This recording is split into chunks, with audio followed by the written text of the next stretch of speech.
Las imágenes que vemos y las historias que escuchamos a través del medio de películas y series de televisión tienen el poder de moldear nuestros corazones, nuestras mentes y, de hecho, nuestras almas mismas. Las películas y series de televisión son medios poderosos que ejercen una influencia sobre la cultura y la sociedad que es incomparable en la historia humana.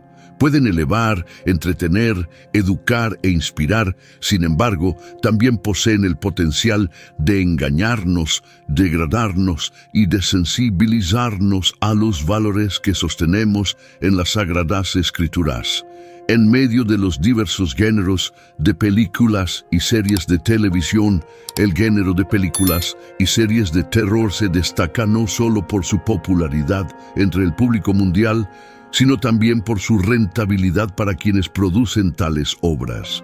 Consideremos el ejemplo de Actividad Paranormal, una película producida con un presupuesto escaso de aproximadamente $115,000, pero que recaudó más de 1.993 millones en la taquilla mundial.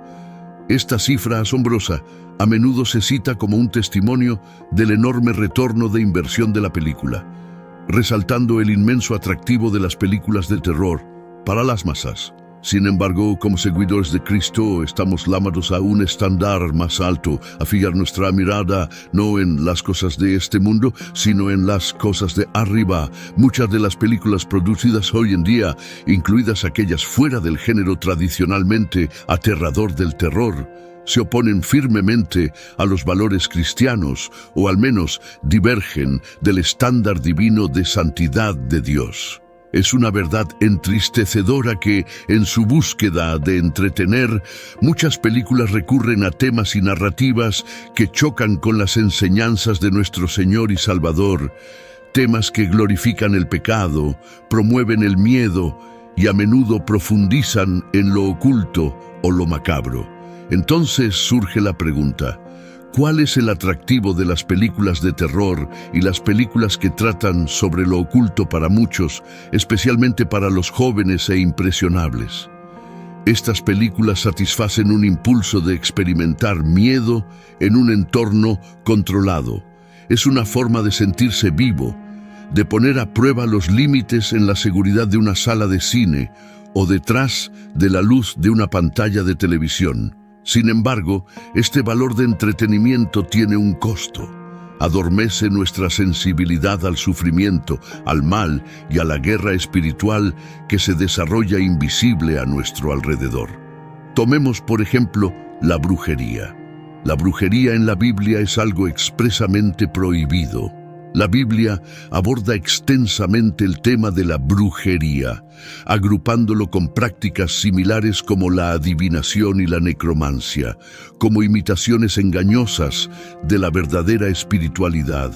Tales actividades son firmemente condenadas en toda la Escritura, destacando una postura clara contra todas las manifestaciones de brujería.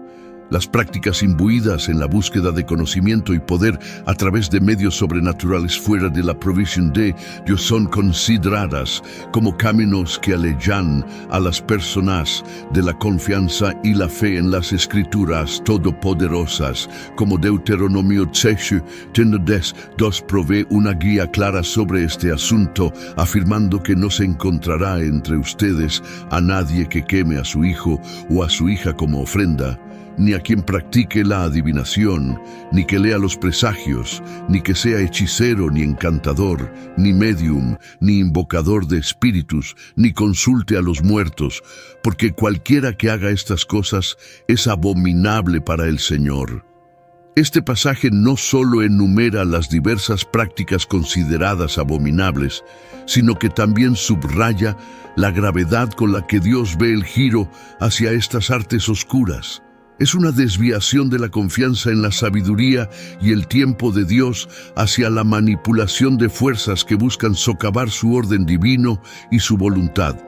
El apóstol Pablo, en Gálatas 5:19-21, incluye la brujería o la hechicería, como a veces se traduce, en la lista de las obras de la carne que son incompatibles con el reino de Dios. Esta inclusión enfatiza aún más que participar en tales prácticas no solo aleja a las personas de Dios, sino que también las enreda en comportamientos que son diametralmente opuestos a los frutos del Espíritu. El contraste entre las obras de la carne y el fruto del Espíritu, delineado en los versículos siguientes, resalta la gran brecha entre los dos caminos, instando a los creyentes a vivir por el Espíritu y no a satisfacer los deseos de la carne. Estamos viviendo en una época que se está volviendo cada vez más insensible al pecado, una época en la que las personas se están volviendo cada vez más insensibles a las cosas que Dios ha prohibido categóricamente que participemos. Es por eso que vivimos en una época que fomenta y respalda la brujería, un mundo donde estamos insensibilizados a cosas en las que Dios mismo nos prohíbe involucrarnos. Ahora, piense si usted fuera Lucifer, con la cantidad de series de televisión, películas y contenido en streaming que la gente consume, ¿no usaría estos medios para impulsar su propia agenda? Según Nielsen, una instantánea del comportamiento de visualización del consumidor estadounidense, el estadounidense promedio pasó alrededor de 3 a 4 horas al día viendo televisión en vivo y contenido en streaming. Mateo 12, 43, 45. Nos enseña varias cosas sobre los demonios. Primero, vemos que los demonios desean un huésped humano y buscan un lugar entre los vacíos, viéndolo como una invitación. Cuando una persona está espiritualmente vacía y desocupada, se vuelve vulnerable a una posesión demoníaca. Sin embargo, me gustaría detenerme aquí para mostrarles el carácter y la naturaleza audaz de los espíritus inmundos. El espíritu inmundo declara: «Volveré a mi casa de donde salí». El espíritu inmundo se refiere al cuerpo humano como su casa, aunque no lo creó ni lo compró y no tiene ningún derecho sobre él. Esa es la naturaleza de los espíritus malignos y, en un sentido más amplio, la naturaleza de Lucifer, el caído. Recuerden que Lucifer deseaba la adoración y la admiración de Dios, lo cual no merecía ni tenía derecho. Volveré a mi casa de donde salí. Esta afirmación es el colmo de la audacia. En segundo lugar, vemos que los demonios no se rinden fácilmente. Cuando son expulsados de una persona, no desaparecen simplemente, sino que buscan regresar a su antiguo anfitrión. Consideran la casa vacía como una invitación para regresar. En cierto sentido, esto nos revela que los espíritus inmundos observan y vigilan. En tercer lugar, vemos que los demonios no se conforman con un solo anfitrión. Cuando el espíritu inmundo regresa, encuentra al hombre vacío, barrido y ordenado espiritualmente. Jesús dice que la casa está barrida y ordenada para indicar que el hombre está listo para ser ocupado nuevamente, pero el espíritu inmundo no se muda de inmediato como podríamos esperar. Esto debería revelarnos lo calculados que son los espíritus inmundos. Son seres que reflexionan, ponderan y calculan. En lugar de ingresar de inmediato, va y lleva consigo a otros 7 espíritus más malvados que él, y juntos entran y habitan allí. De esto podemos ver la naturaleza cohesionada del reino del mal. Trabajan juntos, son un equipo unificado capaz de trabajar juntos y cohabitar. Además, también vemos que este espíritu maligno obtiene espíritus más malvados que él. Todos los demonios no son iguales. Este pasaje de las Escrituras sugiere en cierto modo que hay niveles de maldad entre los demonios. Algunos demonios son más malvados que otros. También vemos en la Biblia que los espíritus pueden afectar nuestro mundo. Tanto los ángeles como los demonios tienen el poder de causar lo sobrenatural. Vemos en el libro de Apocalipsis cómo los ángeles provocan una gran cantidad de acontecimientos aquí en la tierra. Los ángeles y los demonios pueden afectar directamente este mundo. Miren lo que el diablo hizo en la vida de Job. Recuerdo que un pastor predicó sobre este tema hace un tiempo. Habló sobre su experiencia con una famosa película de terror que salió en los años 70. Si mencionara el nombre de la película, seguramente la conocerían.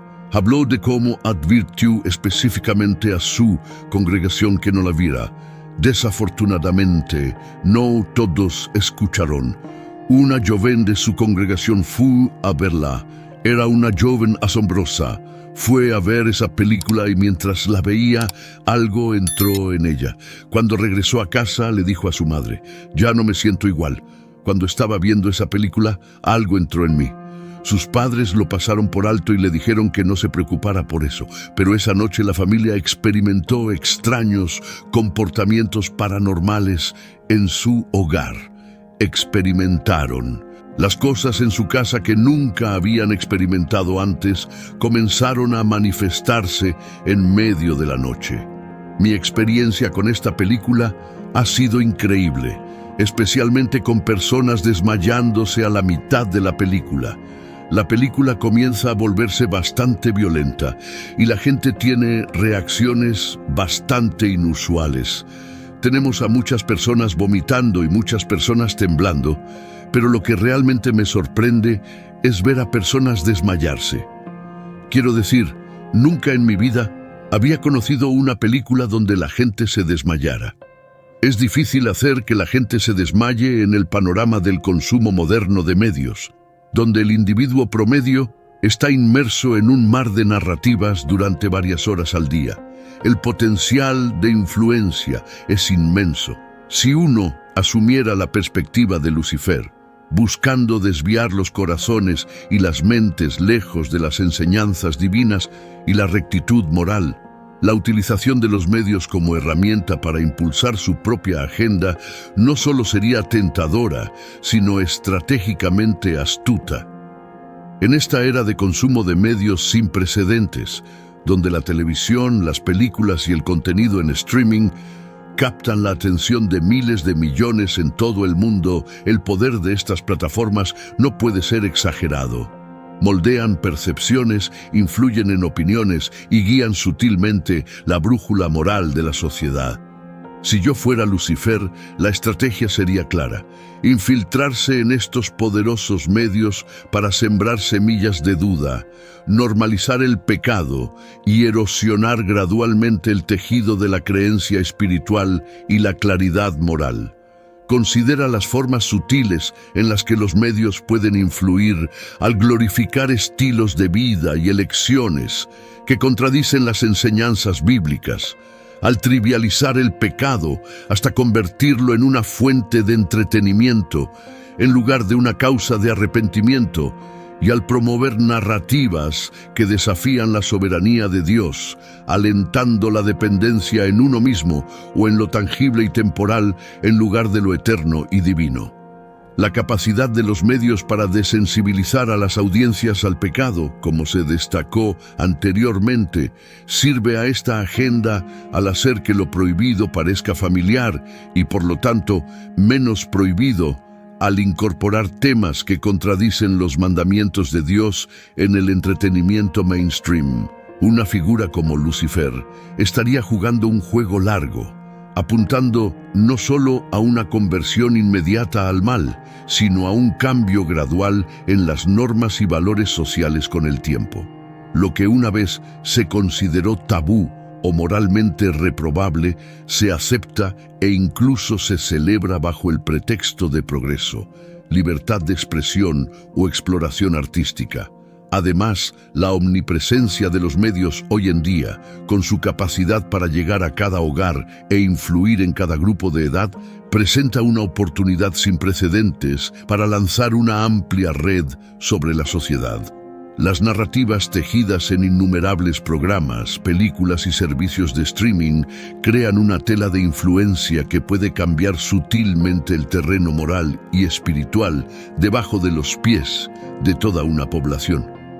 En este escenario hipotético donde encarno la mentalidad de Lucifer, explotar el poder narrativo de los medios también implicaría socavar las fuentes de fortaleza espiritual y comunitaria al promover el individualismo y el escepticismo hacia la religión organizada y la autoridad espiritual.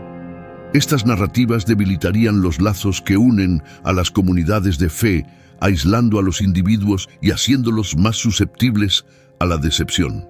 Además, la estrategia no se limitaría al contenido abiertamente antirreligioso, sino que también implicaría la promoción de la apatía, el materialismo y una preocupación por el yo, llenando las vidas individuales de distracciones, ansiedades y necesidades superficiales. Las preguntas más profundas sobre el propósito, la moralidad y la eternidad se relegan a los márgenes de la conciencia, dejando menos espacio para la reflexión y el crecimiento espiritual. No olvidemos las palabras del apóstol Pablo, quien en su carta a los Filipenses nos exhorta a enfocarnos en todo lo que es verdadero, noble, correcto, puro, amable, admirable y digno de elogio. En un mundo cautivado por las luces intermitentes del cine, seamos faros de luz que irradien la verdad, el amor y la paz de Jesucristo. Elijamos sabiamente las historias que permitimos en nuestros corazones, pues tienen el poder de moldear nuestro carácter, influir en nuestras creencias y, en última instancia, determinar nuestro destino. En conclusión, si bien las películas siguen siendo un medio poderoso con un impacto profundo en la cultura, dejémonos guiar por nuestra fe y nuestro compromiso con el estándar divino de santidad. Busquemos películas que eleven e inspiren, que nos desafíen a crecer en amor y comprensión y que refuercen los valores que apreciamos como seguidores de Cristo. Al hacerlo, no solo protegemos nuestros propios corazones y mentes, sino que también damos testimonio del poder transformador del amor de Dios en un mundo que desesperadamente necesita de su gracia. Imagina un mundo donde la luz de la verdad lucha por brillar entre las sombras de la oscuridad, donde las fuerzas del bien y del mal libran una batalla épica por el alma de la humanidad. En este mundo, los corazones y las mentes están constantemente expuestos a una marea de influencias, donde las decisiones aparentemente pequeñas pueden tener repercusiones de proporciones cósmicas. En medio de este conflicto, nos encontramos con individuos que luchan por discernir la verdad en un mar de engaños, donde la línea entre la realidad y la ficción se desdibuja peligrosamente. Las películas, con su poder para cautivar y emocionar, se convierten en un campo de batalla para las almas de aquellos que las consumen ávidamente. Cada fotograma, cada diálogo, cada escena está cuidadosamente diseñado para influir en nuestras percepciones, nuestras creencias y nuestras acciones. Detrás de las luces brillantes y las imágenes en movimiento se esconde un subtexto más profundo, una narrativa que busca moldear nuestros corazones y nuestras mentes de acuerdo con una agenda invisible. En esta lucha por la supremacía cultural, el mal no descansa. Se infiltra en las grietas de la sociedad, aprovechando cada oportunidad para sembrar la discordia y el descontento. Las películas se convierten en herramientas en manos de aquellos que buscan socavar los fundamentos de la moralidad y la verdad. Pero, ¿qué podemos hacer en medio de esta batalla? ¿Cómo podemos proteger nuestras almas de las garras del engaño y la manipulación? La respuesta yace en la luz misma, en la verdad que brilla incluso en las tinieblas más densas. Es en la búsqueda de la verdad, en el discernimiento entre lo que es noble y lo que es vil, donde encontramos nuestra defensa más poderosa.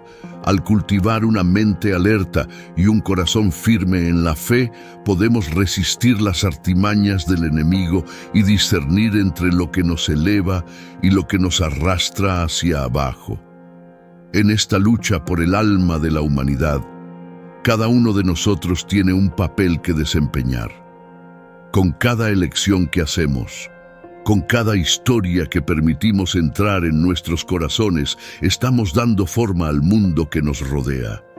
Es nuestra responsabilidad, nuestra obligación, elegir sabiamente y mantenernos firmes en la verdad, incluso cuando las sombras amenazan con envolvernos.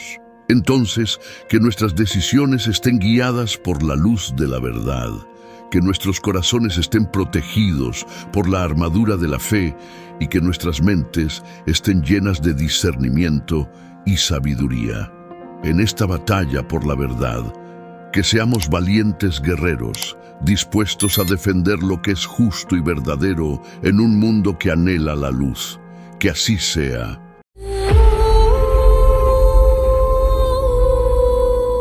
Jesús explicó la verdad sobre el reino de Satanás. Jesús acusó, imagínese esto, Jesús está ocupado haciendo su rutina habitual de enseñar, sanar a las personas y básicamente siendo aquel a quien todos aman o se sorprenden. Entonces un día se encuentra con un hombre que está poseído por demonios, ciego y mudo. Ahora esa es una situación difícil para cualquiera, ¿verdad? Jesús, siendo Jesús, sana al hombre. Uno pensaría que todos estarían emocionados, pero no todos. Aquí es donde las cosas toman un giro. Los fariseos, un grupo de líderes religiosos, ven esto y en lugar de estar asombrados, acusan a Jesús de algo que debe considerarse una grave acusación. Pero los fariseos lo oyeron y dijeron: este hombre expulsa a los demonios solo con la ayuda de Belcebú, Satanás, el príncipe de los demonios. Mateo 12:24. Belcebú, por cierto, es otro nombre para Satanás. Básicamente están diciendo que Jesús está colaborando con Satanás para hacer sus milagros. ¡Qué acusación!, ¿verdad? Belcebú significa literalmente Señor de las Moscas, el título de Satanás, especialmente como el gobernante sobre los demonios, porque los demonios se comparan con todo el dominio de los insectos. ¿Por qué incluso dirían eso? Aquí hay algo de contexto. Los fariseos eran como la élite religiosa.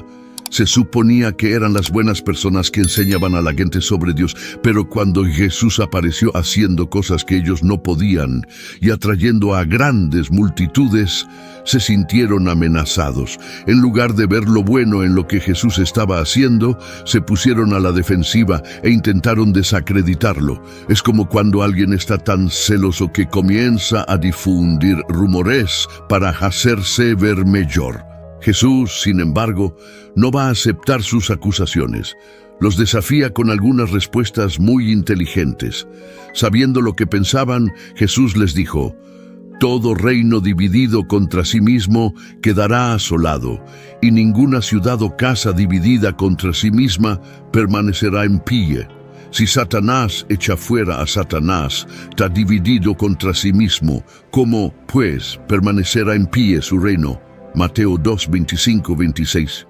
Pero Jesús no se detiene ahí, cambia el guión y dice que sí está expulsando demonios por el Espíritu de Dios. Entonces eso es prueba de que el reino de Dios está justo delante de ellos.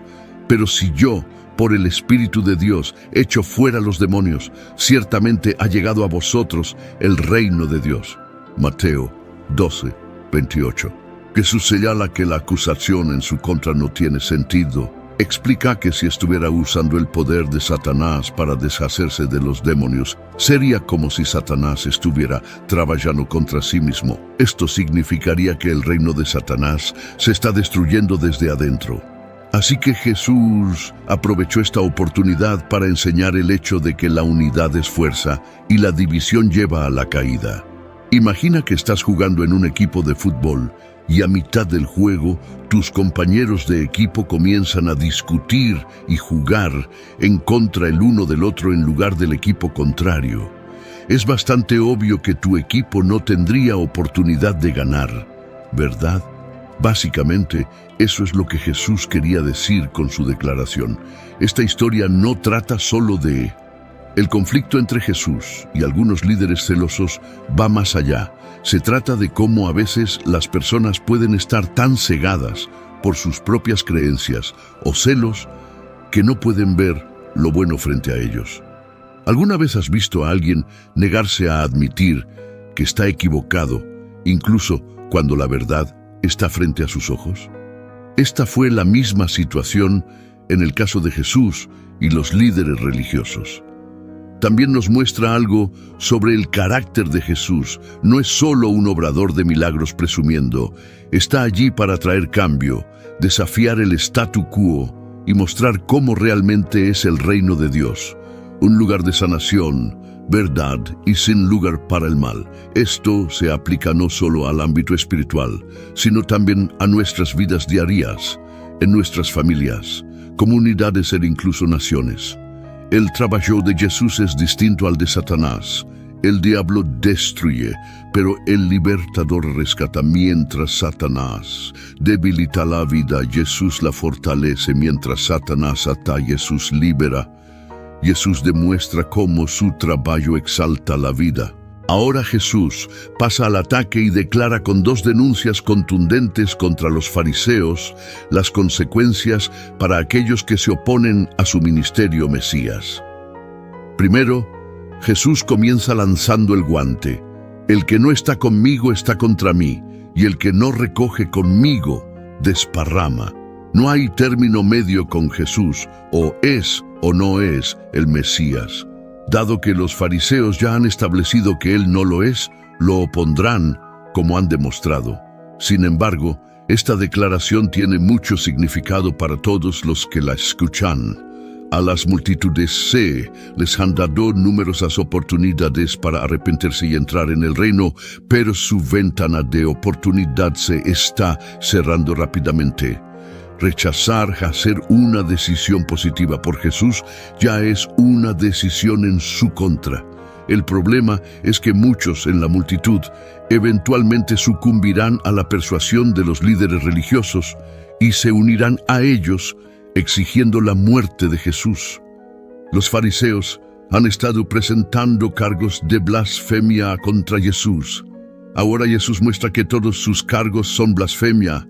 Por eso les digo, todo pecado y blasfemia se perdonará a los hombres, pero la blasfemia contra el Espíritu no se perdonará. Mateo 12:31. Rechazar el ministerio de Jesús, validado por el Espíritu, es el mismo tipo de pecado desafiante y deliberado. Al atribuir la obra y el poder del Espíritu a Satanás, los fariseos están mostrando el mayor deshonor a Dios. Al rechazar la evidencia de exorcismos, sanaciones y milagros, están rechazando la oferta del reino de perdón de pecados. Mientras los fariseos sigan rechazando esa evidencia, no podrán entrar en el reino ni recibir perdón. El reino de Satanás. ¿Qué es exactamente el reino de Satanás? En la Biblia, este término se utiliza para describir el dominio espiritual sobre el cual Satanás, el adversario y enemigo de Dios, reina. Se muestra como lo opuesto al reino de Dios, un lugar donde mentiras, engaños y rebelión contra la voluntad de Dios son la norma. Piénsalo como la sombra oscura ante la luz de Dios. Un ámbito donde todo lo que se opone a la bondad y la verdad encuentra un hogar. Satanás tiene un reino altamente organizado, con varias áreas y niveles de autoridad. La sede de este reino está en las regiones celestiales. Es un hecho asombroso, pero está bastante claro. Satanás encabeza un reino altamente organizado, y hay muchas indicaciones claras de esto en la Biblia. El reino de Satanás también consiste en demonios. Luego Jesús dice, cuando el espíritu impuro sale del hombre, anda por lugares áridos en busca de reposo y no lo encuentra. Entonces dice, volveré a mi casa de donde salí.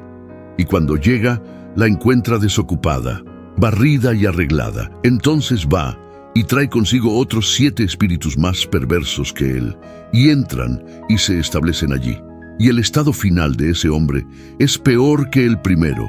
Así también le sucederá a esta generación malvada. Mateo 12, 43, 45. En contexto, el punto principal de Jesús no estaba en los principios de posesión demoníaca, sino en explicar la gravedad de rechazarlo, como lo habían hecho los líderes religiosos. Jesús da una revelación parabólica de la lucha dentro de esa generación adúltera. El incidente del hombre endemoniado, ciego y mudo había provocado todo el intercambio con los fariseos, así que Jesús vuelve al tema del exorcismo para hacer un punto final. Jesús demuestra que los fariseos y aquellos de esa generación que siguen sus pasos también están bajo el control de los espíritus demoníacos de Satanás.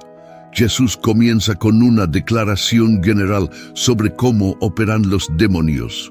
Cuando un demonio sale de un hombre, pasa por lugares áridos, buscando descanso y no lo encuentra. El verbo sale implica que el demonio ha salido a través de un exorcismo. Los demonios suelen estar asociados con lugares desérticos y sin agua como su hogar. Isaías 13:21. El descanso implica que aunque un demonio puede existir en un estado desencarnado, su propósito maligno se realiza mejor en un estado encarnado.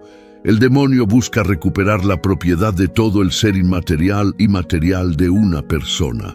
Volveré a la casa que dejé, es por eso que se llama posesión demoníaca.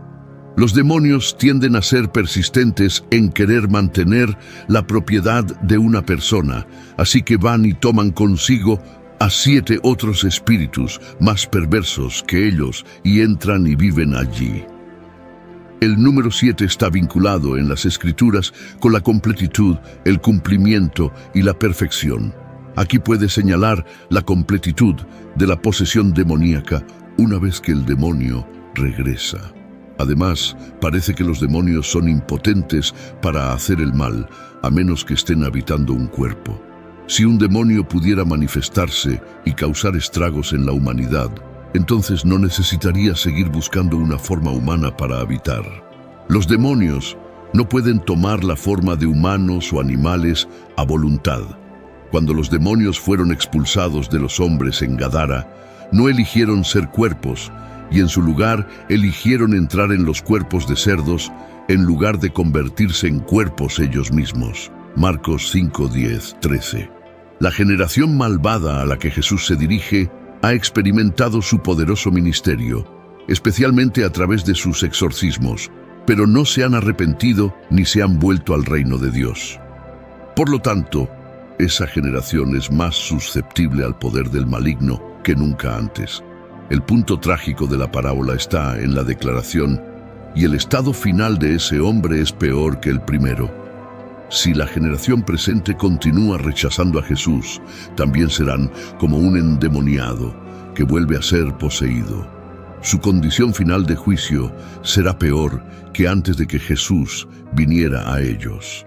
Mateo 12:32 afirma que quien hable contra el Hijo del Hombre será perdonado, pero quien hable contra el Espíritu Santo, al atribuir los milagros hechos por mí a Satanás, no será perdonado ni en este siglo ni en el venidero. Mateo 12:36 advierte que en el día del juicio las personas tendrán que rendir cuentas de cada palabra inútil o descuidada que hablen. El pasaje es parabólico en naturaleza, usando situaciones de la vida real para contar una historia con el fin de hacer un punto. Es relevante para la generación en su conjunto, pero también es instructivo para los individuos. En otras palabras, la parábola describe a un incrédulo que ha sido exorcizado, pero se niega a venir a Jesús e ingresar al reino. Mateo 12:28. La persona exorcizada debe responder a la invitación de Jesús para creer en Él como Mesías, entrar en el reino de Dios y experimentar una nueva vida a través de su espíritu.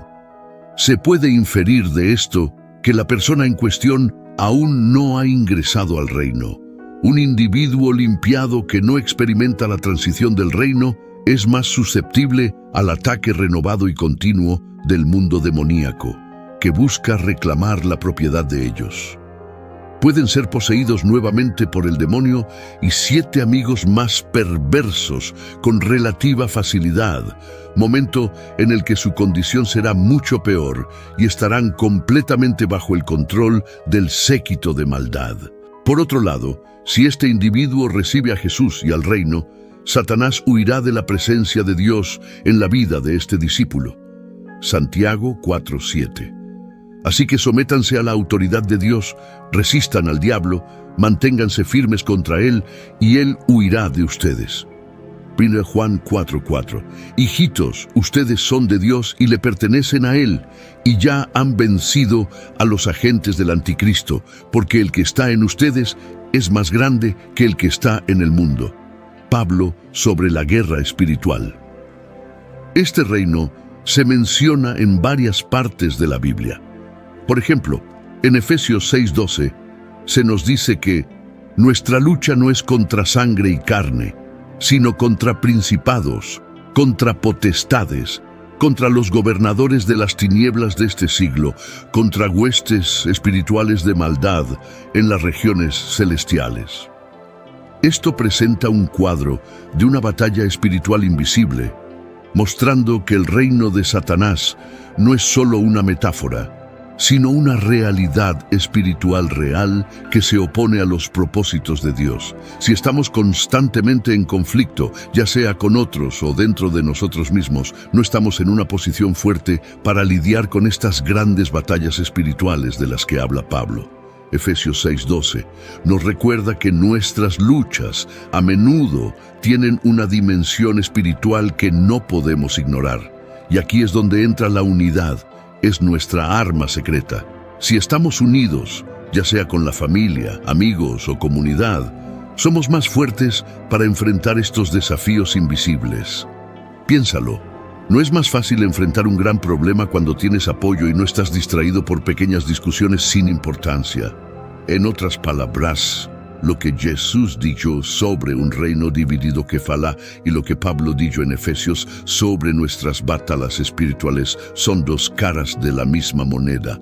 Cuando estamos unidos, somos más fuertes, más centrados y mejor equipados para abordar no solo los problemas visibles de la vida, sino también los problemas espirituales invisibles. Sin embargo, es importante recordar que a pesar de su poder, el reino de Satanás no es igual al de Dios, es limitado y, como señaló Jesús, en última instancia, autodestructivo.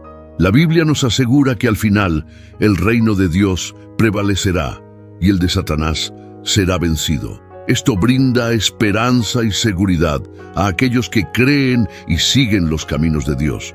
La limitación del poder de Satanás, en referencia a Mateo 12:4, Jesús está haciendo algo que desafía directamente el control de Satanás y está ganando. Este acto es como una clara demostración del poder de Dios superando cualquier poder que tenga Satanás. Jesús dice en Lucas 10:18, vi a Satanás caer del cielo como un rayo. Miren, les he dado autoridad para pisotear serpientes y escorpiones y vencer todo el poder del enemigo. Nada les dañará. Sin embargo, no se regocijen porque los espíritus se les someten. Regocíjense más bien porque sus nombres están escritos en el cielo. Es una imagen muy interesante, ¿verdad? Jesús básicamente está diciendo: he visto cómo Satanás pierde en grande y adivinen qué es, estoy compartiendo ese poder ganador con ustedes. Es como si estuviera entregando estos pases VIP para vencer al mal. 4 hechos que Jesús compartió sobre Satanás que muchos no conocen. El primer hecho que Jesús compartió sobre Satanás es que es un mentiroso y el padre de la mentira, Juan 8:44. En otras palabras, cada mentira que Satanás cuenta tiene como objetivo final llevar a cabo tu destrucción y arruinarte. Este es el objetivo final de Satanás. Es fascinante cómo la mentira y el asesinato a menudo van de la mano, ¿no crees? Según lo que el Señor nos ha enseñado, hay 7 comportamientos que Él considera una abominación: la altivez, la mentira, el asesinato, la trama del mal, el ansia de hacer el mal, un falso testimonio y sembrar discordia entre los hermanos. La triste realidad es que todos los mentirosos tendrán su parte en el lago, que arde con fuego y azufre, que es la segunda muerte. Apocalipsis 21:8. Además, la verdadera naturaleza de Satanás, se nos presenta en Juan 10:10. El ladrón no viene más que a robar, matar y destruir. Yo he venido para que tengan vida y la tengan en abundancia. Satanás siempre ha sido un mentiroso, en contraste con Dios, que no miente. Estamos creados a imagen de Dios, y Dios no miente. De hecho, si observas las páginas de la Biblia, verás que incluso Satanás luchó por decir la verdad. El enemigo es persistente en usar a las personas y todo lo que hay en este mundo para seducirnos y llevarnos a sus engaños. El apóstol Pablo nos informa que Satanás se disfraza como ángel de luz para que lo que dice y hace suene bien y parezca razonable. Pero no es más que una falsa apariencia. 2 Corintios 11:14. No es de extrañar que Satanás mismo se disfrace como ángel de luz. Nos iría bien conocer la Biblia de principio a fin para poder distinguir entre las mentiras del enemigo y la manipulación de las palabras de Dios. Satanás es el padre de las mentiras y el original mentiroso. Satanás contó la primera mentira documentada en la historia a Eva en el jardín del Edén. Después de sembrar semillas de duda en la mente de Eva con una pregunta, contradice directamente la palabra de Dios al decirle: no morirás, sino que Dios sabe que cuando comas de él, tus ojos se abrirán y serás como Dios, conocedores del bien y del mal. Génesis 3:4-5. El arma principal de Satanás contra los hijos de Dios es la decepción, y emplea esta táctica para separar a las personas de su Padre Celestial. Muchas de las mentiras de Satanás se autoperpetúan. Incluso hoy, Satanás emplea a personas para difundir sus mentiras por él. Con frecuencia emplea a personas carismáticas para difundir sus mentiras, como en el caso de las religiones falsas. Su éxito depende de las personas. Creyendo en sus mentiras para engañar a las personas, ha utilizado desde mentiras pequeñas hasta mentiras enormes. En contraste con Satanás, Jesús es la verdad y nunca te engañará. Afortunadamente, Jesús también es el Salvador, y su muerte y resurrección proporcionan la base para tu perdón de todo pecado, incluido el pecado de mentir. Ven a Jesús con fe y humildad y encontrarás que conocerás la verdad y la verdad te hará libre. Juan 8:32. La adulación y las mentiras son la forma en que Lucifer actúa. No es de extrañar que esté escrito que él es el padre de las mentiras. La segunda cosa que Jesús llama a Satanás es un asesino. Juan 8:44. Él fue un asesino desde el principio y no se mantiene en la verdad, porque no hay verdad en él. Cuando miente, habla lo que le es natural, ya que es un mentiroso y el padre de las mentiras y medias verdades. Satanás retiene una gran posición sobre los hombres y los ángeles, pero con su carácter pervertido como mentiroso y asesino, continúa pecando y oponiéndose a Dios. Dios limita su lugar y poder en el universo. El tercer hecho que Jesús comparte sobre Satanás es que dijo que lo vio caer del cielo. Lucas 10:8. Jesús dice: vi a Satanás caer del cielo como un relámpago. El contexto de estas palabras es el regreso de los 70 discípulos que Jesús había enviado a evangelizar y preparar su camino a Jerusalén. Cuando los 70 regresaron de su misión, se alegraron al saber que incluso los demonios les estaban subyugados. Jesús les dijo: vi a Satanás caer del cielo como un relámpago. Al referirse a la caída de Satanás del cielo, Jesús probablemente tenía en mente Isaías 14:12-14. Jesús habla de su preexistencia y de la derrota del poder de Satanás en un sentido general. La Biblia describe cómo los cristianos deben estar al tanto de las artimañas de Satanás, ser sobrios, bien equilibrados y disciplinados. Debemos estar alerta en todo momento, ya que el enemigo, el diablo, acecha como un león rugiente, buscando a quien devorar. En Pedro 5:8. El último hecho que Jesús compartió sobre Satanás es que los hombres malvados son sus hijos. Mateo 13:24-30. Jesús presentó otra parábola diciendo que el reino de los cielos es como un hombre que sembró buena semilla en su campo. Pero mientras sus hombres dormían, vino su enemigo y sembró cizaña entre el trigo. Los siervos del dueño le preguntaron si quería que arrancaran la cizaña, pero él dijo que dejaran que crecieran juntos hasta la cosecha. Al final, los ángeles separarían el trigo de la cizaña. Satanás es llamado el Dios de este siglo y gobierna sobre el mundo y sus sistemas, pero su poder no durará para siempre. Lecciones de la enseñanza de Jesús. Importancia de la unidad. Jesús destaca la importancia de la unidad. La división lleva a la debilidad y la caída, mientras que la unidad en propósito y acción es crucial en la familia, la comunidad y el trabajo. 2. Reconocer y resistir influencias negativas.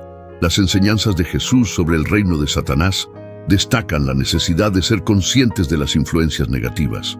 Reconocer y resistir estas influencias, desde relaciones tóxicas hasta hábitos destructivos, es esencial. 3.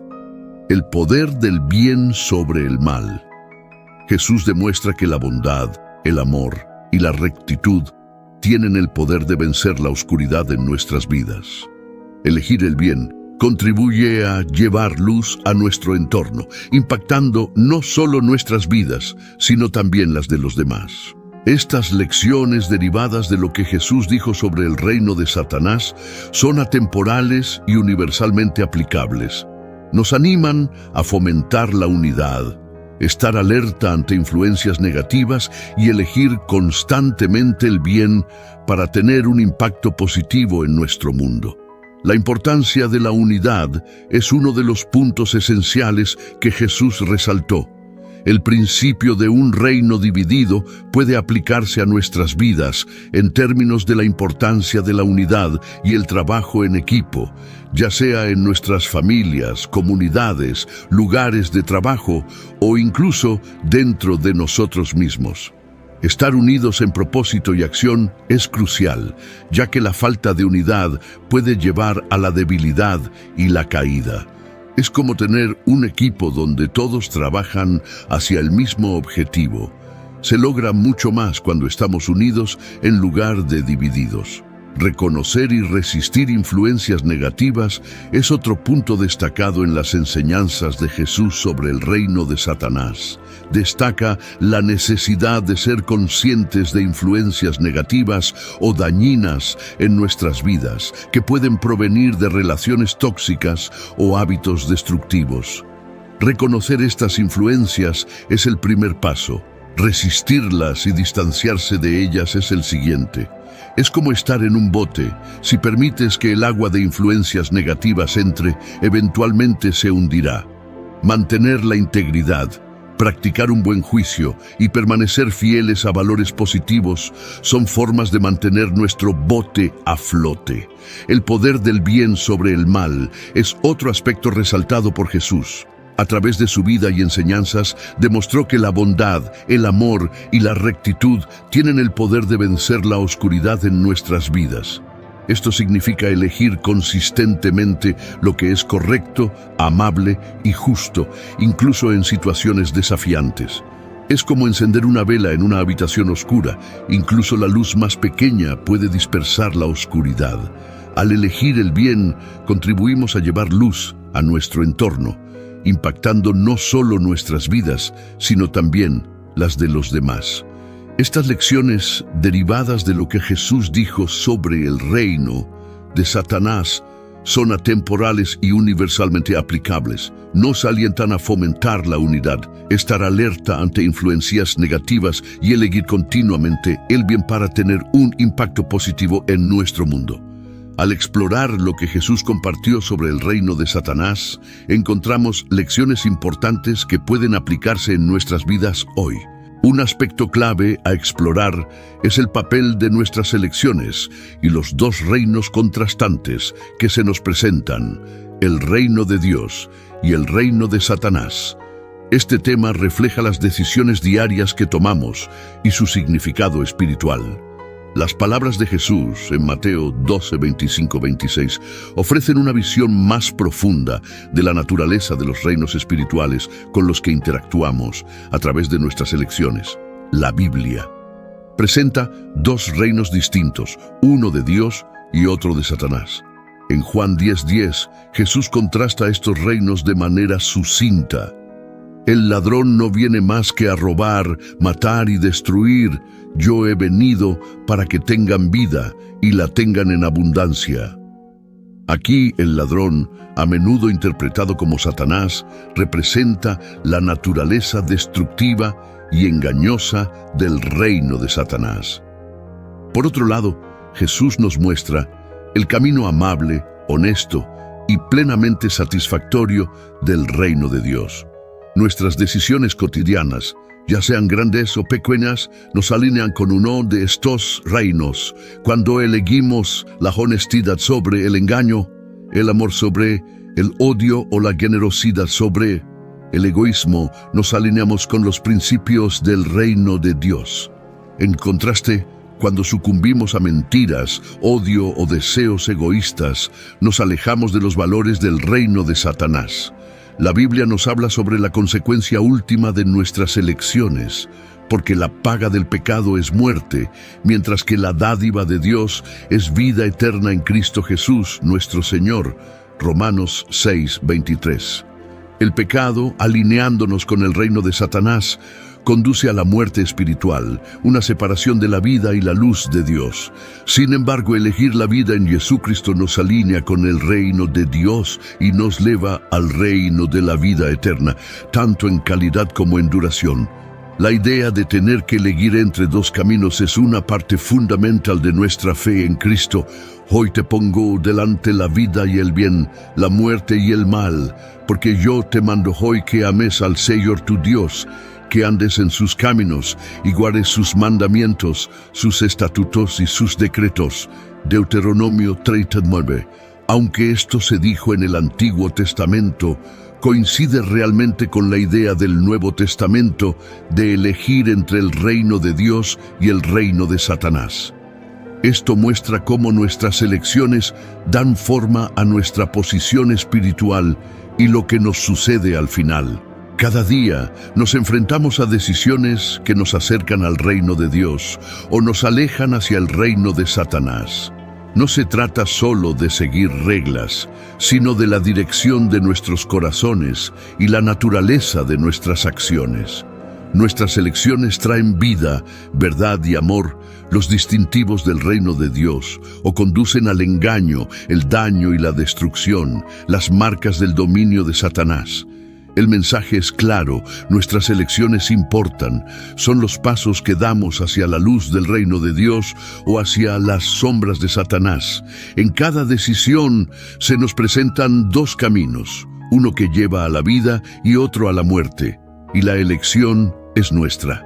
La enseñanza de Jesús es la afirmación de su poder y autoridad que provienen de Dios, no de Satanás. También enseña indirectamente la importancia del discernimiento y la comprensión de la fuente y la naturaleza del poder y las acciones espirituales. El futuro del reino dividido de Satanás nos lleva al final de la historia.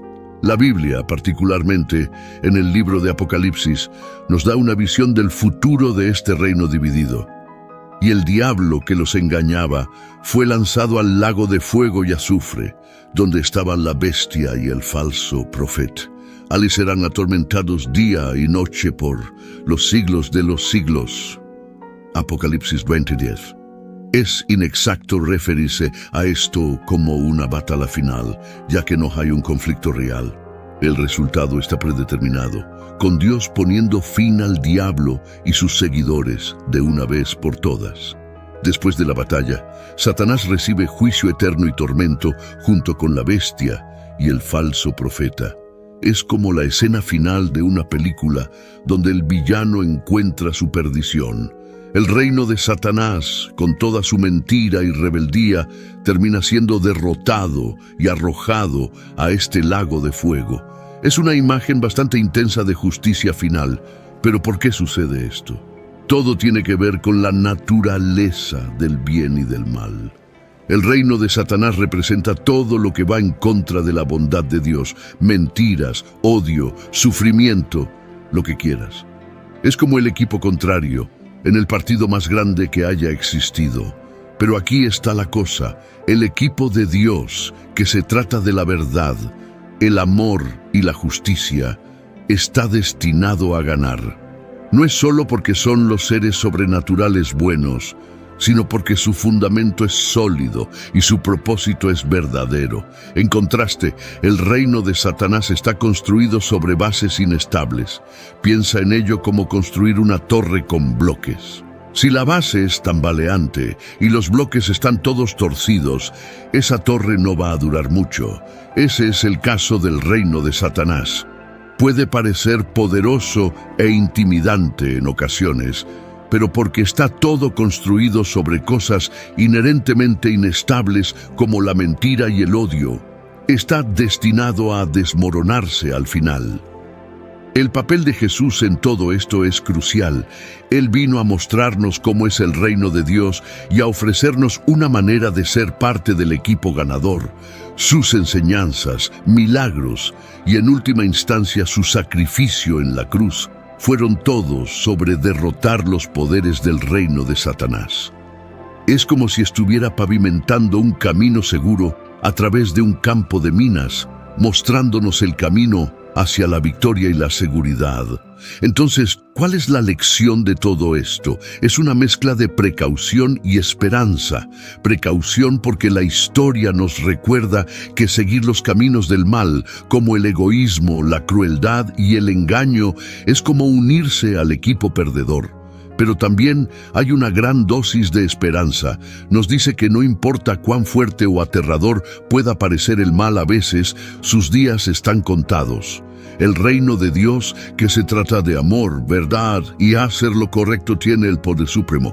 Es realmente eterno el castigo final de Satanás. Sí, lo es. Las palabras significan exactamente lo que parecen significar.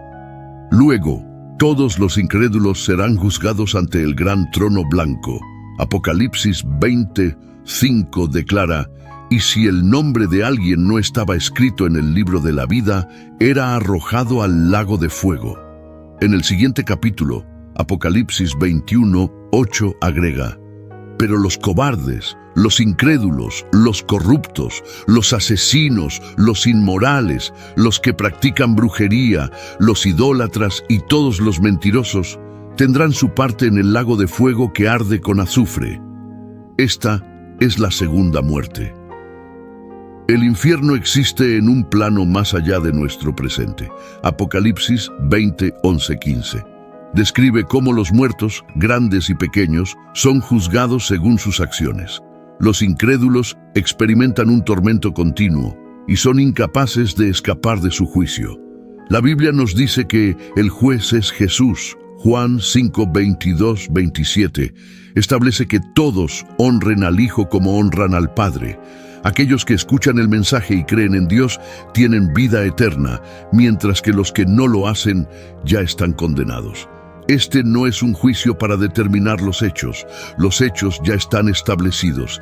Es una sentencia para alguien ya condenado. También se lee que los muertos son juzgados según sus obras. Si las personas no están enlistadas en el libro de la vida, entonces cada uno es juzgado según sus obras. Aquellos que se niegan a acudir a Dios por fe, por defecto, serán juzgados y condenados por sus acciones. Leemos que luego la muerte y el Hades fueron lanzados al lago de fuego. Los efectos persistentes del pecado han sido erradicados, incluyendo la muerte. Los últimos vestigios del poder ilegal del pecado se eliminan cuando una persona se refiere al infierno. El lago de fuego es lo que suelen tener en mente. Leemos que esta es la segunda muerte, como lo señaló un comentarista bíblico. Así como hay una segunda y más alta vida, también hay una segunda y más profunda muerte. Y como después de esa vida no hay más muerte, después de esa muerte no hay más vida. Al final de los tiempos, Satanás y los incrédulos experimentarán la segunda muerte, en la que estarán en el lago de fuego. Esta situación terrible es algo que ninguna persona desearía.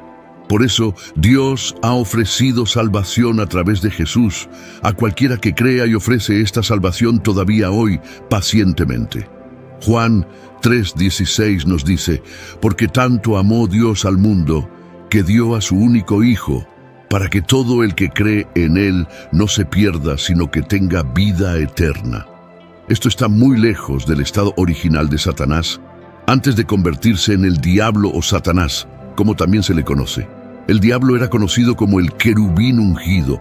Su nombre, según Isaías 14:12, era Lucifer, que significa el resplandeciente. Desafortunadamente, Lucifer, el querubín ungido, se convirtió en el diablo. Ahora, en Ezequiel capítulo 28, se nos habla de un querubín específico que puede identificarse como Satanás. Este querubín ungido encarnaba el pináculo de la sabiduría y la belleza.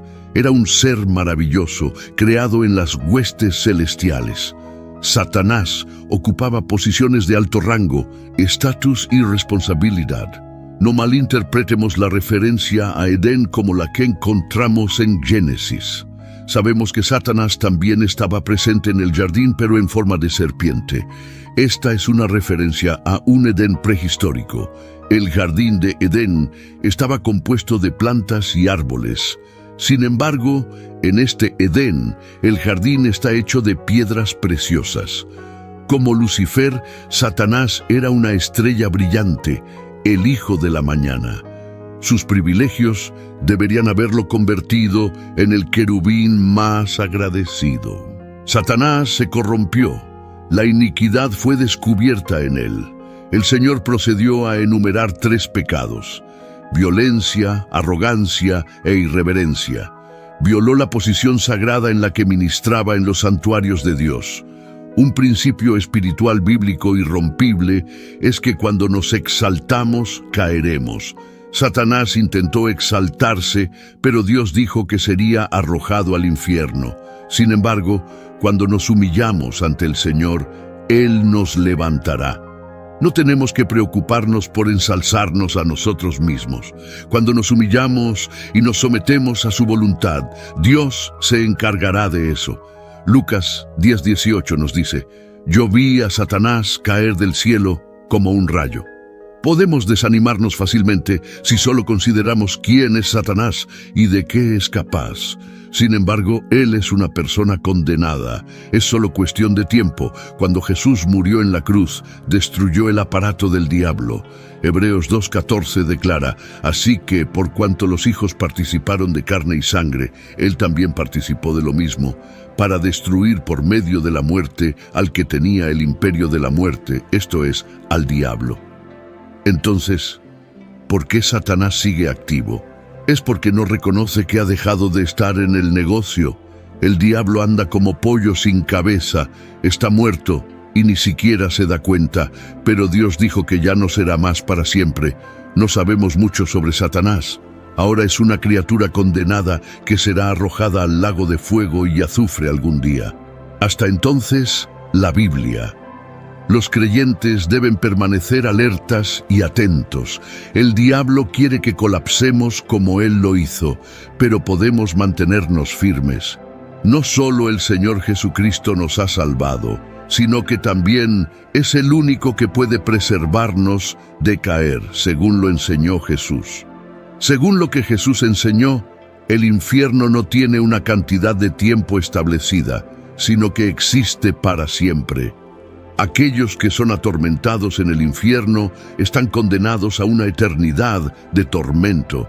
Jesús dijo que el fuego nunca se apaga, no hay salida del infierno, ni tampoco hay alivio ni consuelo. Lucas 16:26 nos dice: y además de todo esto, entre ustedes y nosotros hay un gran abismo fijado, de manera que los que quieran pasar de aquí a ustedes o de ustedes a nosotros no pueden hacerlo. Si aún no has puesto tu confianza en Él, ahora no es el momento de postergarlo más. No es demasiado tarde para volver a Dios en este momento, pero algún día será demasiado tarde. Respecto al infierno, C.S. Lewis escribió una vez: «No hay doctrina que más quisiera eliminar del cristianismo que ésta si estuviera en mi poder, pero tiene el pleno respaldo de las Escrituras y especialmente de las propias palabras de nuestro Señor. Siempre ha sido sostenido por la cristiandad y tiene el respaldo de la razón.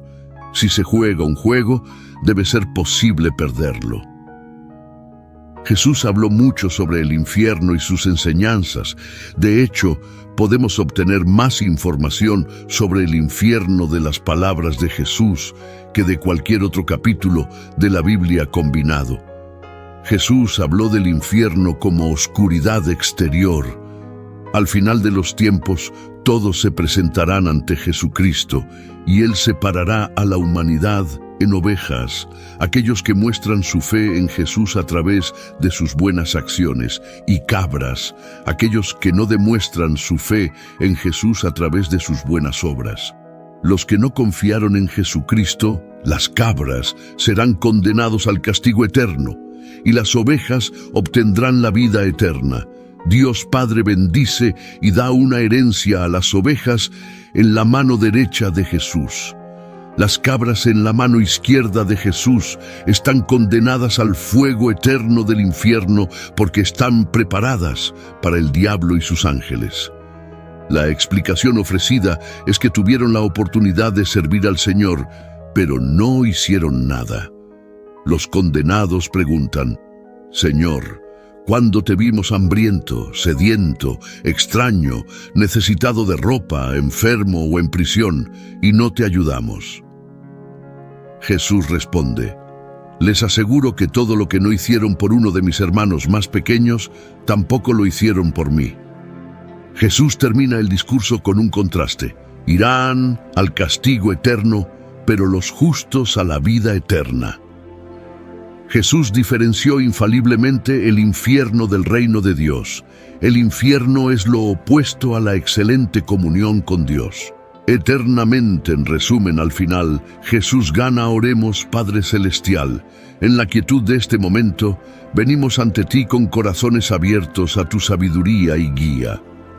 Hoy reflexionamos sobre la profunda verdad compartida por Jesús sobre el reino de Satanás. Este poderoso mensaje habla mucho no solo sobre la naturaleza del mal, sino también sobre la importancia de la unidad y la fuerza en nuestras vidas y comunidades. Señor, reconocemos que la división es una herramienta que se usa a menudo para debilitar y destruir. Lo vemos en nuestro mundo, en nuestras comunidades y a veces incluso dentro de nosotros mismos. Pedimos tu guía divina para ayudarnos a comprender el impacto de la división y el poder de la unidad. Enséñanos a identificar las fuerzas que buscan dividirnos y concédenos la sabiduría para superarlas. Oramos por la unidad en nuestras familias, lugares de trabajo y comunidades. Ayúdanos a fomentar ambientes de comprensión, respeto y cooperación. Guía nuestras conversaciones e interacciones para que construyan puentes en lugar de muros. Donde haya conflicto, concédenos la gracia de buscar la reconciliación y la paz. Donde haya malentendidos, ayúdanos a escuchar y entender. En nuestras vidas personales, Señor, te pedimos fuerza para resistir las tentaciones que buscan dividir nuestro espíritu y alejarnos de ti. Así como Jesús enseñó que un reino dividido no puede permanecer, sabemos que un corazón dividido lucha por seguir tu camino. Ayúdanos a identificar los aspectos de nuestras vidas que pueden estar causando conflicto interno y guíanos hacia la resolución y la integridad. También oramos por discernimiento para reconocer las formas sutiles en que las influencias negativas pueden infiltrar nuestros pensamientos y acciones. En un mundo donde las líneas entre el bien y el mal a menudo están borrosas, danos la claridad para ver la verdad. Enséñanos a rechazar las mentiras y engaños que pueden desviarnos y a abrazar la verdad y la luz de tu palabra. Querido Señor, recordamos la importancia de ser vigilantes y firmes en nuestra fe. Fortalece nuestra determinación para mantenernos firmes ante los desafíos y tentaciones de la vida. Ayúdanos a ser una fuente de ánimo y apoyo para otros que enfrentan pruebas y tentaciones. Que nuestras vidas sean un testimonio del poder de la unidad y la fe para superar la adversidad.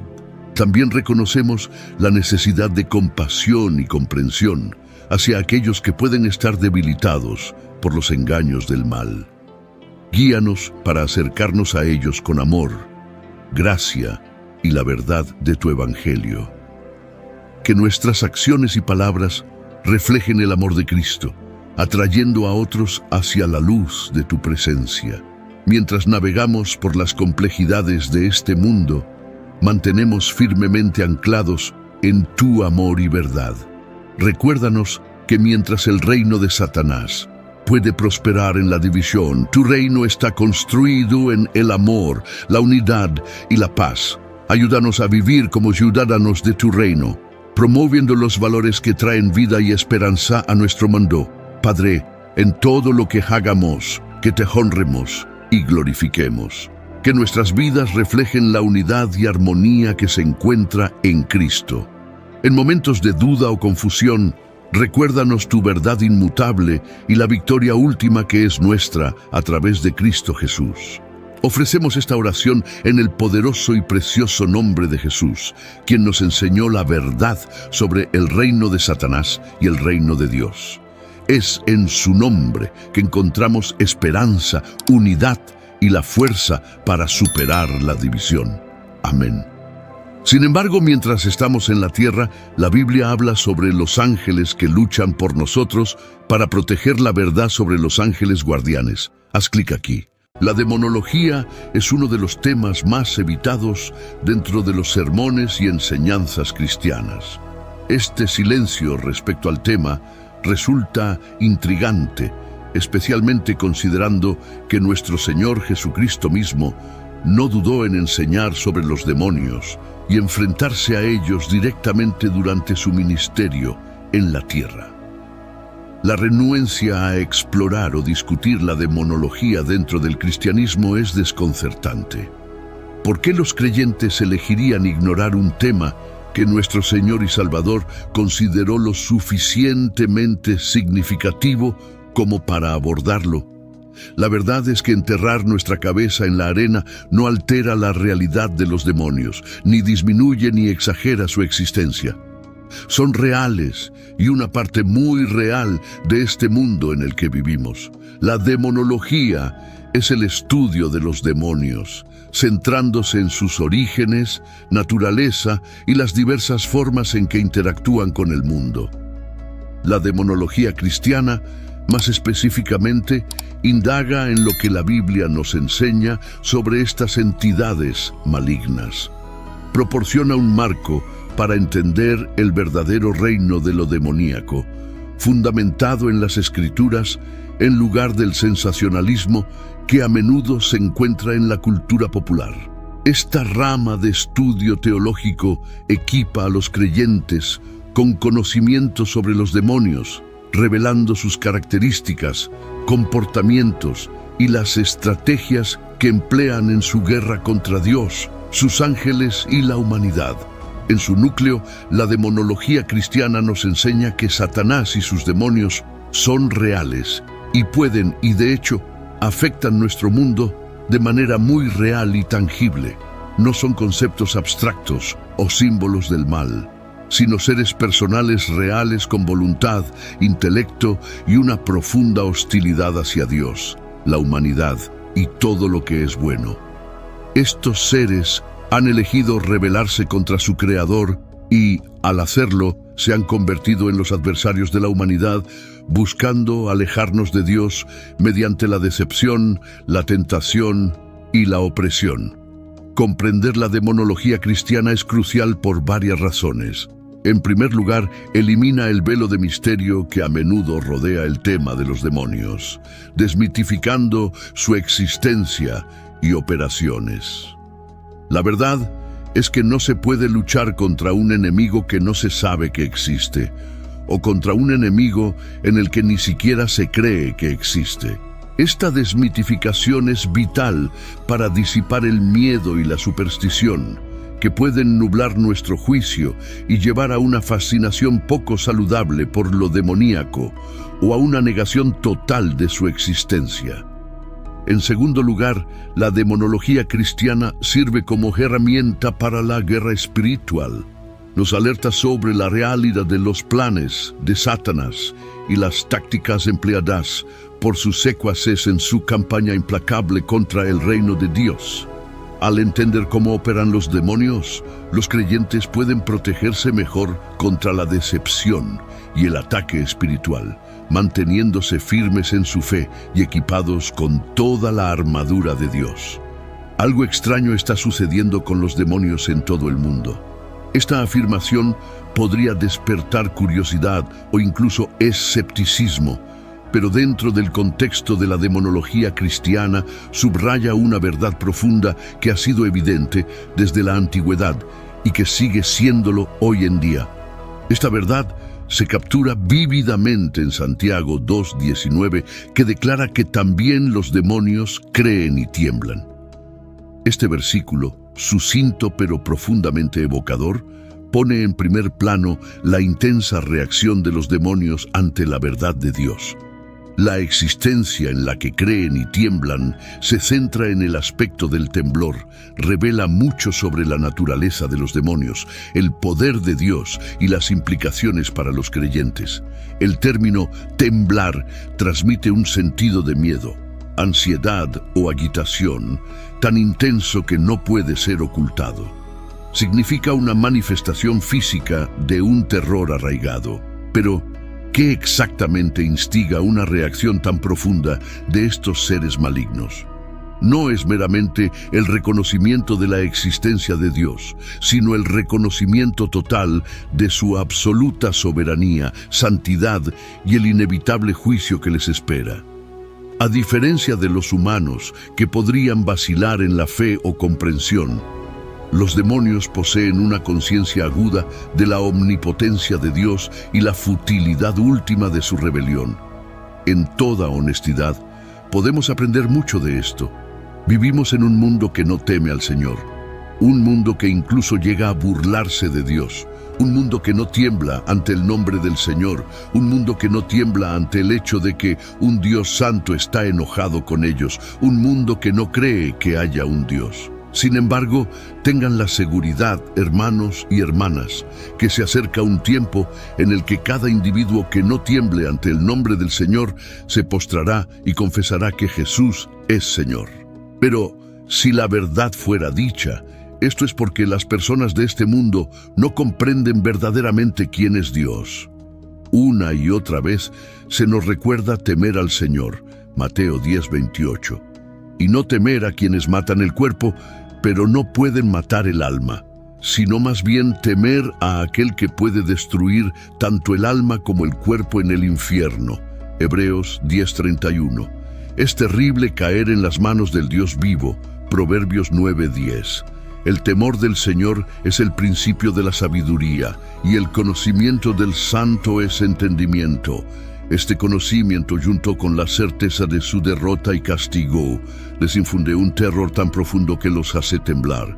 Durante una conferencia en la escuela de seminario, nos presentaron un ejemplo ilustrativo por parte de un profesor especializado en el tema de la demonología. Relató un encuentro que involucraba a un grupo de estudiantes que trataban con un hombre poseído por un demonio. Mientras confrontaban al demonio dentro del hombre, la voz que surgía de él era notablemente distinta a la suya. Más llamativamente aún, el demonio exhibió una respuesta vehementemente negativa al nombre de Jesús. Esta reacción destaca el miedo que los demonios albergan hacia Jesucristo, subrayando el poder inherente en su nombre y el temor más amplio que tienen hacia Dios. El temblor de los demonios es un testimonio del poder y la majestuosidad de Dios. Él es el Creador que habló al universo a la existencia, cuya santidad es inaccesible por el pecado y cuya justicia es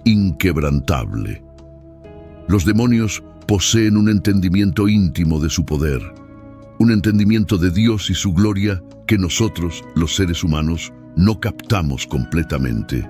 Creo que incluso nosotros como cristianos a menudo damos a Dios por sentado.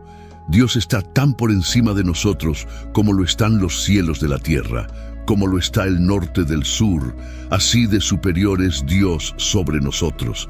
Él existe en un reino propio, una clase propia, no es un hombre glorificado.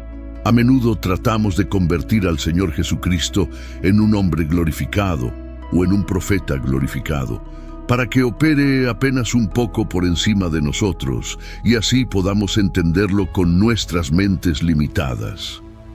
Pero no puedes entender completamente a Dios. No puedes entender a un ser que ha vivido desde la eternidad hasta la eternidad. No puedes entender a un ser cuyos mandatos obedecen los vientos y las olas. No puedes entender a un ser que está fuera del tiempo. No puedes entender a un ser que no tiene principio. Tú y yo tenemos un principio. Los ángeles y los demonios tienen un principio. Los cielos y la tierra tienen un principio. Miguel el arcángel, Gabriel el mensajero, Lucifer la caída y Apolón el destructor, todos tienen un principio. Sin embargo, Dios no lo tiene. Él es de edad en edad, de generación en generación. Antes de que hubiera un principio, Él estaba allí. Su rebelión no ha oscurecido la omnipotencia de Dios a su percepción. Más bien, ha acentuado la realidad de su suprema autoridad. Tiemblan no por reverencia, sino por miedo, plenamente conscientes de su oposición al Todopoderoso. Este profundo temor de Dios, manifestado por los demonios, no es un concepto abstracto, sino una realidad tangible que tiene implicaciones para los creyentes. El encuentro descrito por el profesor sirve como un recordatorio vívido de la guerra espiritual en la que están involucrados los creyentes. Subraya la autoridad en el nombre de Jesús, un nombre que incluso las fuerzas demoníacas reconocen y temen. Es un nombre sobre todos los nombres, el nombre de Jesús. En el contexto más amplio de la vida cristiana, el temblor de los demonios ante la mención de Jesucristo y su temor a Dios brindan tanto consuelo como un llamado a las armas. Reafirma la posición de poder del creyente al permanecer en la fe y la autoridad otorgada a nosotros a través de Cristo. También sirve como un recordatorio sobrio de la realidad del mal y la constante batalla espiritual que se libra invisible.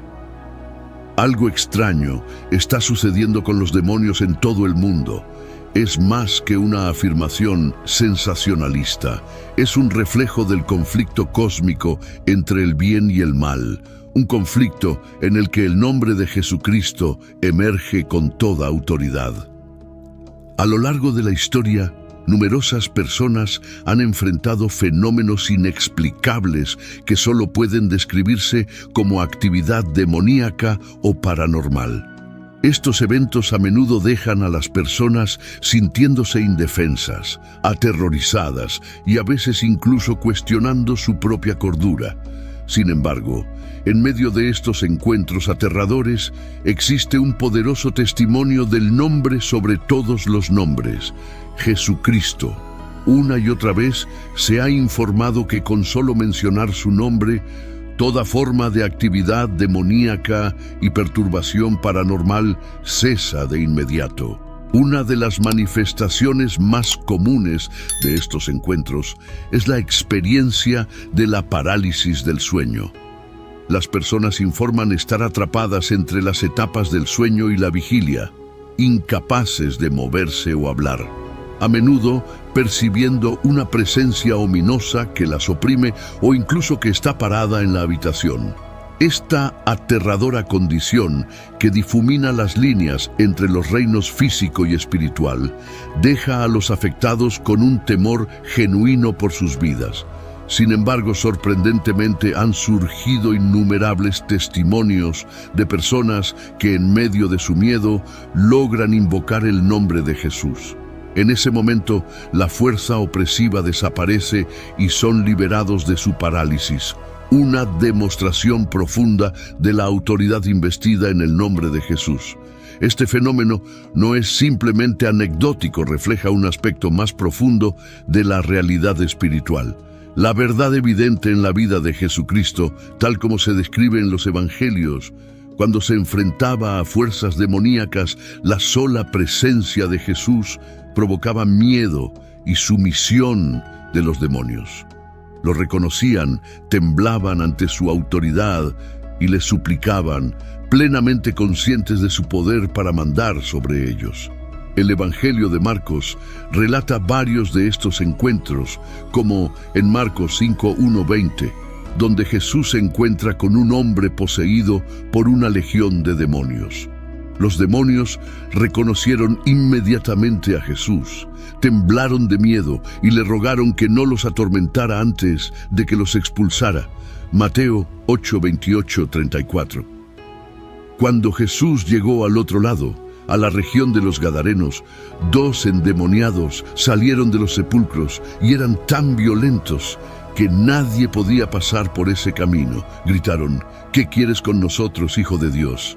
¿Has venido aquí para atormentarnos antes de que llegue el tiempo señalado? Había allí una gran piara de cerdos que pasía a cierta distancia. Los demonios le suplicaron: si nos echas fuera, mándanos ir a esa piara. Él les dijo: vayan. Entonces los demonios salieron de aquellos hombres y entraron en los cerdos, y toda la piara se precipitó por el despeñadero al mar y murió en las aguas. Los que cuidaban los cerdos huyeron, fueron a la ciudad y contaron todo, incluso lo que le había sucedido a los endemoniados. Toda la ciudad salió a encontrarse con Jesús, y al verlo, le suplicaron que se fuera de su territorio. Esta narrativa subraya la soberanía incomparable de Jesucristo sobre el ámbito espiritual. El tema consistente a lo largo de estos testimonios y relatos bíblicos es el reconocimiento de la autoridad de Jesús por parte de entidades espirituales, incluso los demonios. A pesar de su naturaleza rebelde contra Dios, reconocen la supremacía de Jesucristo. Este reconocimiento, manifestado a través del miedo y la sumisión, es un recordatorio poderoso de la victoria que Jesús aseguró sobre los poderes de las tinieblas mediante su muerte y resurrección. Los creyentes son alentados a tomar corazón en esta verdad, sabiendo que el mismo poder que resucitó a Cristo de entre los muertos mora en ellos a través del Espíritu Santo. Los crecientes informes de encuentros con demonios y actividades paranormales en diversas culturas alrededor del mundo exigen una afirmación audaz de la fe en el poder del nombre de Jesús. Es un llamado a recordar que ante el nombre de Jesús toda rodilla debe doblarse en el cielo, en la tierra y debajo de la tierra, como se ve en Filipenses 2:10. Los demonios tiemblan de miedo porque algún día recibirán finalmente lo que les espera. Satanás y todos los demonios del infierno pasarán la eternidad en el lago de fuego, preparado para el diablo y sus ángeles, como vemos en Mateo 25:41. El fuego eterno fue preparado para los demonios y Satanás, y ellos lo saben. Son plenamente conscientes de su destino de pasar la eternidad en el lago de fuego, y merecen su castigo. A veces pienso: ¿en qué estabas pensando, Satanás? ¿En qué estabas pensando cuando eras el querubín ungido que cubría? Estabas en el monte santo de Dios, andabas en medio de las piedras de fuego. Fuiste creado perfecto en tus caminos desde el día en que fuiste creado. Estuviste en Edén, el jardín de Dios. Todas las piedras preciosas te adornaban, sin embargo, elegiste rebelarte contra un Dios santo. ¿En qué estabas pensando, Satanás? Fuiste hecho perfecto, maravilloso, glorioso, posiblemente el más alto de los ángeles. ¿Qué pensabas, Lucifer, al rebelarte contra tu Creador? Dios es un Dios justo, un Dios santo, supremamente justo, y el infierno fue hecho para Satanás y sus demonios. Y cuando sea arrojado al lago de fuego, Satanás merecerá cada parte de su castigo. Y cuando Lucifer arda por siempre, lo merecerá. Piensa en la carnicería y la destrucción que Satanás y sus demonios han causado a lo largo de la historia de la humanidad. Ningún otro ser en toda la creación ha hecho lo que él ha hecho. Ha destrozado vidas, hogares y futuros. Piensa en el número de tumbas, directa o indirectamente, que están en esta tierra debido a Satanás. La gente tiene la percepción del infierno de que el diablo y sus demonios estarán a cargo, gobernando sobre las personas para asegurarse de que sufran. Esa es la representación de Hollywood.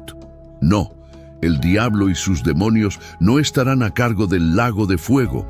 Ellos mismos sufrirán. Cuando los demonios confrontaron a Jesús durante su ministerio en la tierra, sus reacciones mostraron su comprensión de la autoridad espiritual y la escatología, el estudio de los últimos tiempos. Una instancia particularmente impactante de esto está registrada en el Evangelio, donde los demonios, al enfrentarse a Jesús, preguntan: ¿Has venido aquí para atormentarnos antes de tiempo? Esta pregunta, encontrada en pasajes como Mateo 8:29, está cargada de significado teológico y revela mucho sobre la naturaleza de las entidades demoníacas, su conciencia del juicio divino y la autoridad de Cristo. La frase "antes del tiempo" es particularmente evocadora, sugiriendo que los demonios son conscientes de un tiempo designado para su juicio final. Esto se alinea con las enseñanzas bíblicas que hablan de un momento futuro cuando Satanás, junto con sus demonios, será arrollado al lago de fuego, como se describe en Apocalipsis 23. Su pregunta a Jesús revela su comprensión de que hay un cronograma divino para los eventos cósmicos, incluido su propio juicio. Subraya un cierto temor y anticipación de su inevitable perdición, indicando que aunque continúan su rebelión contra Dios, son plenamente conscientes de la futilidad de su posición. En resumen, la pregunta de los demonios a Jesús: ¿has venido aquí para atormentarnos antes de tiempo?, refleja su conocimiento de su derrota y juicio eventual, su reconocimiento de la autoridad de Jesús y su temor al castigo prematuro. Sirve como un crudo recordatorio de la batalla espiritual que se libra invisible, la autoridad de Cristo sobre todas las fuerzas del mal y la importancia de alinearnos con el Rey victorioso que sostiene los tiempos y las estaciones en sus manos. Algo realmente extraño está sucediendo con los demonios en todo el mundo. Este conocimiento de los demonios sobre su destino no detiene la continua y desafiante rebelión contra el plan divino. Siguen sembrando caos y destrucción en el mundo, engañando a la humanidad y tratando de desviarla del camino de la verdad. Su maldad persiste, pero su miedo al juicio final se revela en los momentos en que se encuentran cara a cara con la autoridad de Jesús. A medida que la historia avanza, las señales de actividad demoníaca aumentan en diferentes partes del mundo. Relatos de encuentros paranormales, posesiones y fenómenos inexplicables se multiplican, despertando un interés creciente y a veces morbosidad en la sociedad. Sin embargo, en medio de estas manifestaciones, la verdad persiste. El nombre de Jesús sigue siendo la fuente de poder y liberación. A lo largo de los siglos, aquellos que han enfrentado la oscuridad han encontrado consuelo y victoria al invocar el nombre de Jesús. La narrativa bíblica y las experiencias contemporáneas convergen en la certeza de que, aunque los demonios continúan con su estrategia malévola, su destino está sellado. La historia de la lucha espiritual se entrelaza con la realidad de los corazones humanos que, a veces, sucumben a las influencias malignas. Sin embargo, la esperanza resplandece en aquellos que reconocen la verdad y se aferran a la luz que vence las tinieblas. A medida que los eventos cósmicos avanzan hacia su cumplimiento, La promesa de la victoria final de Jesucristo sobre las fuerzas del mal se mantiene firme. En este mundo lleno de misterios y batallas invisibles, la fe se convierte en un escudo poderoso. Los creyentes, conscientes de la realidad de los demonios, encuentran fortaleza en el hecho de que su Salvador, Jesucristo, tiene la última palabra. La lucha espiritual continúa, pero la luz de la verdad y el poder del nombre de Jesús iluminan el camino hacia la redención y la paz. Así, mientras el extraño fenómeno de los demonios se desarrolla en todo el mundo, la historia sigue siendo un recordatorio de la importancia de la fe, la oración y la confianza en el poder que trasciende todas las dimensiones. En la lucha entre el bien y el mal, la verdad de Jesús resuena, ofreciendo esperanza a aquellos que enfrentan la oscuridad con valentía y firmeza.